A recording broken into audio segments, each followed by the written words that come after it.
Hi. Sorry. She's very scared. Tell me what's going on.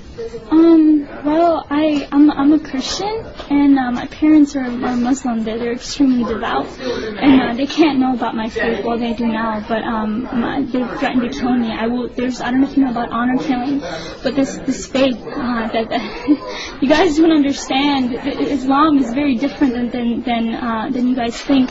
They have to kill me. My blood is now halal, which means that because I am now a Christian, I'm from a Muslim background. It's an honor. If they love God more than me, they have to do this. And I'm fighting for my life. You guys don't understand. I don't understand. What did your father say to you? He said he would kill me, or I'm sent back to Sri Lanka where they put me in an asylum. He said they go crazy.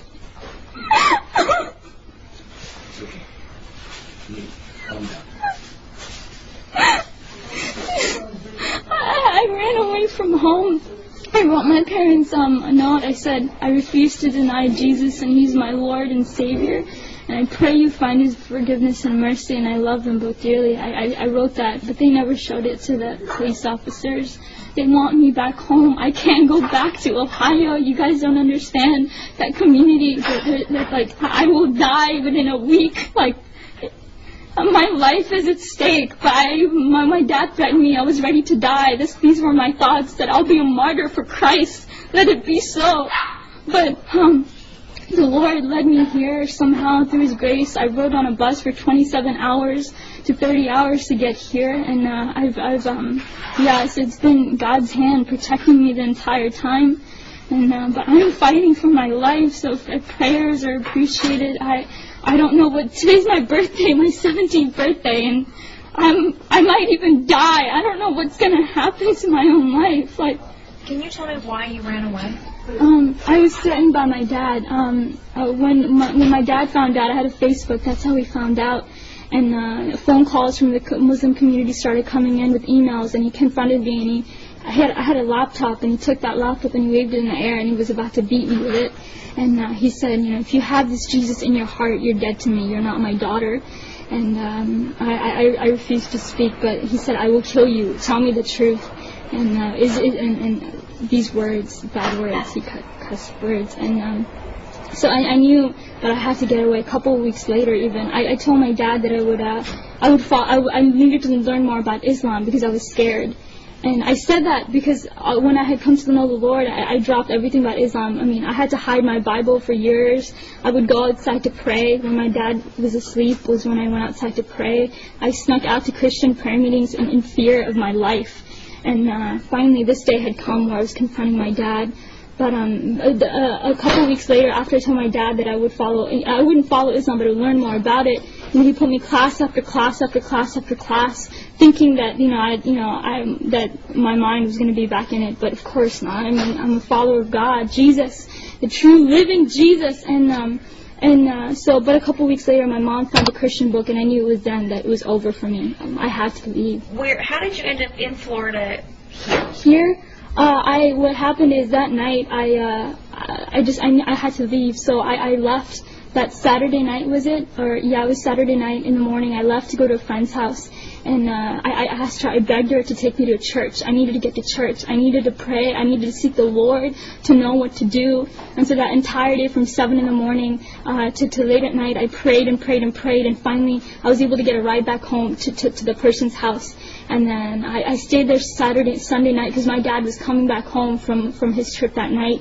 And so I stayed there that night, and I just left. I hitchhiked to a bus station, and I got a ticket to Florida because I had met them through a prayer ministry on Facebook. And this was the farthest away from Ohio, and you don't understand. If I had stayed in Ohio, I wouldn't be alive.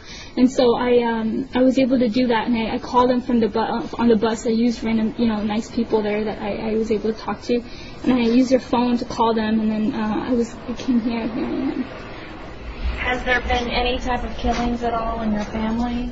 Have you ever seen anything like that? I'm not sure, but in 150 generations in my family, no one has known Jesus. I am the first one. So imagine the honor in killing me.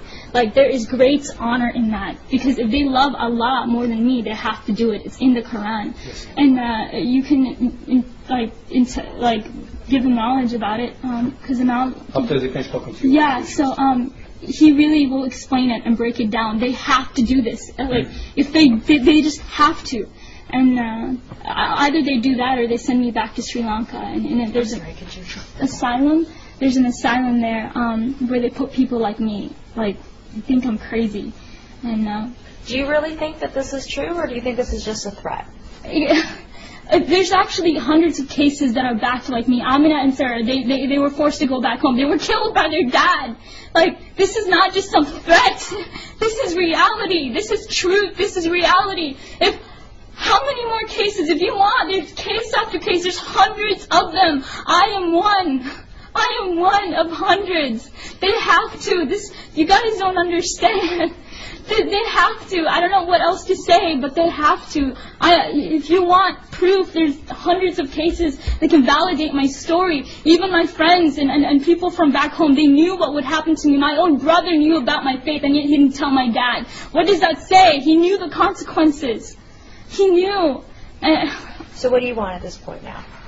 I want to be with them. I want to be free from my parents. I want to be free. I want to worship Jesus. I want to go to church on Sundays and read my Bible and say Jesus is alive whenever I want to. You guys talk about religious freedom? No. I don't have that. I want to be here and I want to worship Jesus freely. That's